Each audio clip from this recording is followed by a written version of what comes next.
Mes élèves de 3e, bonjour. Voici une petite capsule d'introduction sur votre cours La Grèce antique. Alors la Grèce, c'est tout d'abord une culture commune.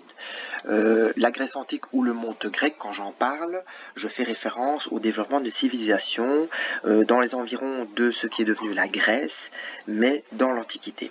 Alors petit rappel, l'Antiquité, elle commence il y a 3500 ans ancienne avec l'invention de l'écriture et elle se terminera en 476 BCN avec la chute de l'Empire romain d'Occident.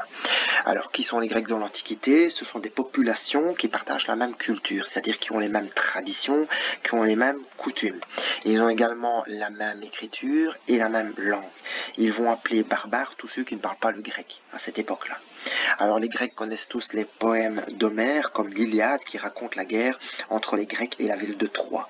La ville de Troie, les Grecs l'appellent Ilion, d'où le titre, l'Iliade, pour le récit qui vont raconter toutes ces aventures. Donc c'est l'histoire de la belle Hélène, reine de Sparte, qui est enlevée par Paris, prince de Troie.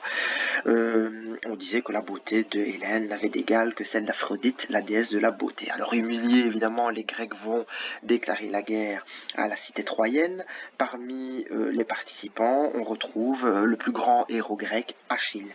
Celui-ci va défier en combat singulier Hector, le frère de Paris, et Achille va tuer Hector. Mais néanmoins, les Grecs ne parviennent pas à faire tomber la ville de Troie, qui est défendue par d'immenses remparts. Donc Homère va raconter qu'ils vont avoir l'ingénieuse idée de construire un cheval en bois, qu'ils vont déposer, qu'ils vont abandonner devant les portes de la cité. Alors les Troyens vont penser que les Grecs ont renoncé à leur projet et qu'ils leur ont offert un cadeau d'adieu. En fait, il y a des soldats à l'intérieur du cheval et à la faveur de la nuit, eh bien tout simplement ces soldats vont sortir du cheval, ouvrir les portes de la cité et l'armée grecque pourra rentrer dans la cité pour tout y saccager. Alors, Homère va aussi décrire l'Odyssée, qui est l'histoire d'un autre héros grec, Ulysse. C'est celui qui a eu l'idée de la construction du cheval.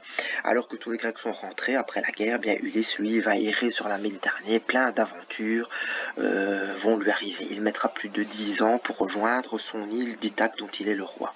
Alors, toutes ces histoires, les Grecs se les racontent, ils les connaissent. C'est ce qui fait partie de leur identité grecque. Ils se partagent également leur savoir-faire, ils ont la même manière de s'habiller, là une manière identique de construire leurs bâtiments, de peindre, de sculpter.